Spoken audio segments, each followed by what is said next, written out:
একই কাণ্ড, অন্যরকম সমীকরণ হতে চলেছে এ রাজ্যের ভোটে 26-এর বিধানসভা নির্বাচনে। মুসলিম ভোটেও কি ভাগাভাগি হতে চলেছে?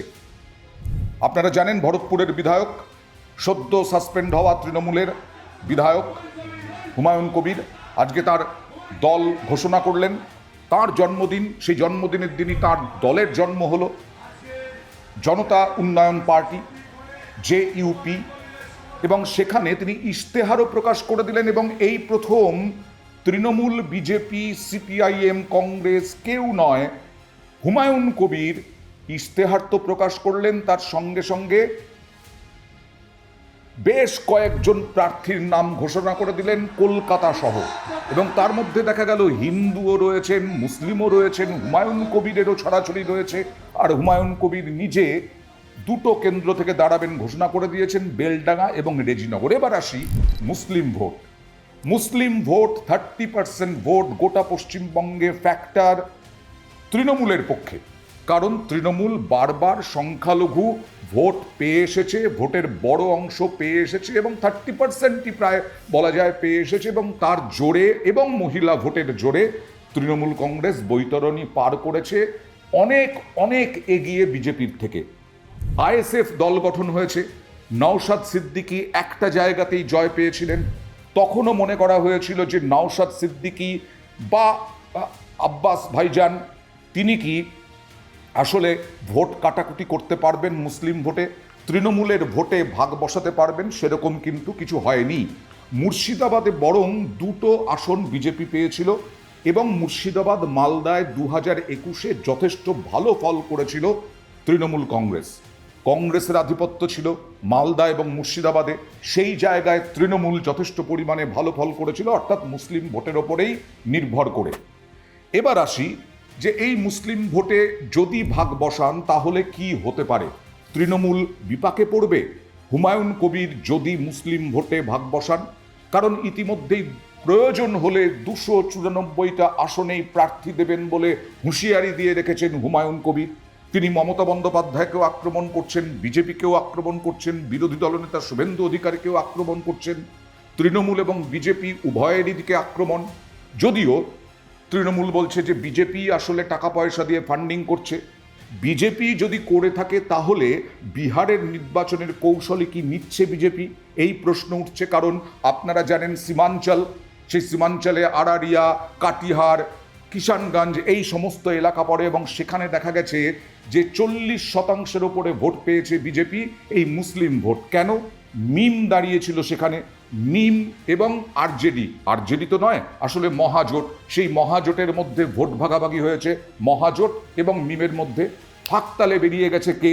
বিজেপি। এবং এই সুযোগটা নিয়ে বিজেপি বিহারে যথেষ্ট ভালো ফল করেছে। পশ্চিমবঙ্গেও কি সেটা সম্ভব? পশ্চিমবঙ্গে দেখা যাচ্ছে যে 25% মুসলিম ভোট রয়েছে, এরকম আসন সংখ্যা কত? 146। এখন 2021-এ টিএমসি 131টা আসন পেয়েছিল এবং বিজেপি পেয়েছিল 14টা আসন। 146-এর মধ্যে আবার বলছি 25% মুসলিম ভোট যেখানে, সেখানে 146-এর মধ্যে 131টা পেয়েছে তৃণমূল এবং বিজেপি 14টা। ISF ভাঙড় সহ বা ভাঙড় নিয়ে ISF পেয়েছে 1টি। 146টা আসন, সেই 146টা আসনে 25% মুসলিম ভোট। সেই 25% মুসলিম ভোটে কি হুমায়ুন কবির ভাগ বসাতে পারবেন? দেখুন, আমি তো আর জ্যোতিষী নই, রাজনৈতিক জ্যোতিষী নই।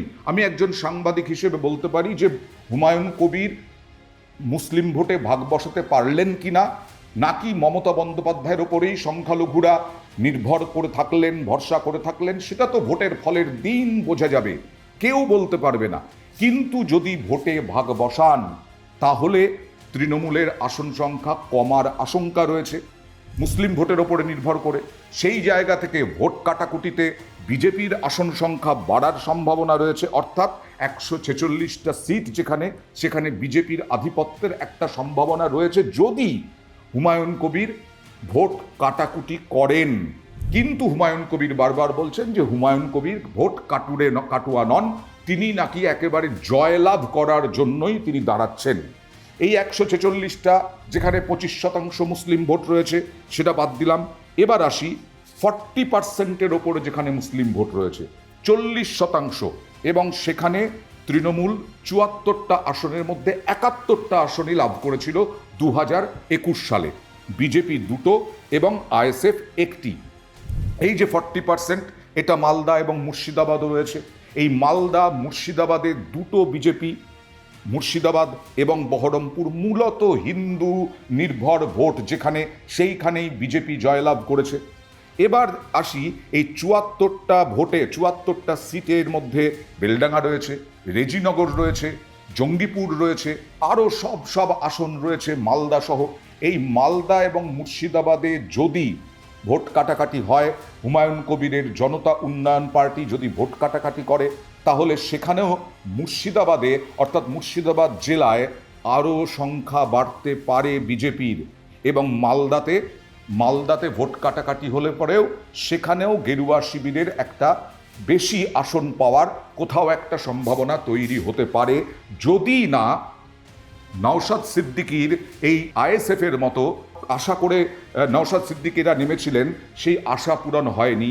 হুমায়ুন কবির আজকে যেভাবে বড়সড় সমাবেশ করলেন বেলডাঙ্গায়, এবং যে কথাগুলো বললেন, যে হুমায়ুন কবির বলছেন সংখ্যালঘুদের ভোট নয়, হিন্দুদের ভোটের ওপরেও তারা নির্ভর করছেন। শুভেন্দু অধিকারীকে তিনি কটাক্ষ করে বলেছেন যে শুভেন্দু অধিকারী শপথ নিয়েছেন বিধায়ক পদে, তারপরেও হিন্দু বিধায়ক বলছেন, নিজেকে হিন্দুদের বিধায়ক বলছেন। এই যে ধর্মের একটা বিষয়, হিন্দু মুসলমান, সেই জায়গা থেকে মুসলিম ভোট কি হুমায়ুনের দিকে যাবে? আবার বলছি, যদি হুমায়ুন কবির বেশি আসন পান, তাহলে যদি আসন পান, তাহলে হুমায়ুন কবির বিজেপির সঙ্গেও খেলতে পারেন, আবার তৃণমূলের সঙ্গেও খেলতে পারেন। সেক্ষেত্রে হুমায়ুন কোন দিকে যেতে পারেন? আবার বলছি, এর আগেও বলেছিলাম, সংখ্যালঘুরা যদি এখনও আশঙ্কায় আছেন অনেক সংখ্যালঘু যে বিজেপি এলে পরে হয়তো সংখ্যালঘুদের অবস্থা খারাপ হতে পারে, সেই সংখ্যালঘুরা কি হুমায়ুন কবিরকে ভোট দেবেন?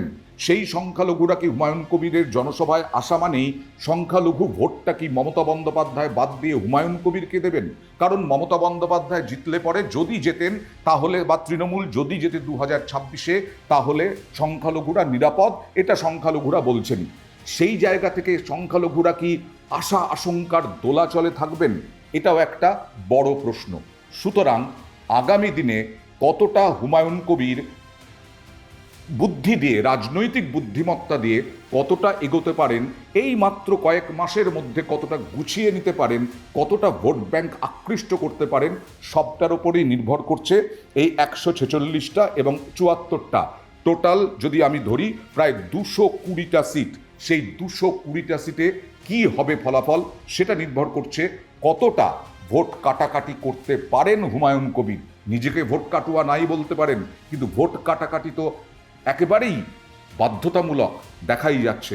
হুমায়ুন কবিরের কি সেই ক্ষমতা আছে, যে ক্ষমতা মিম করে দেখিয়েছে হুমায়ুন কবির একটা জেলায় আবদ্ধ থেকে, গত কয়েক বছর ধরে তার রাজনৈতিক জীবনে আবদ্ধ থেকে কি 220টা আসনের ফল বদলাতে পারবেন?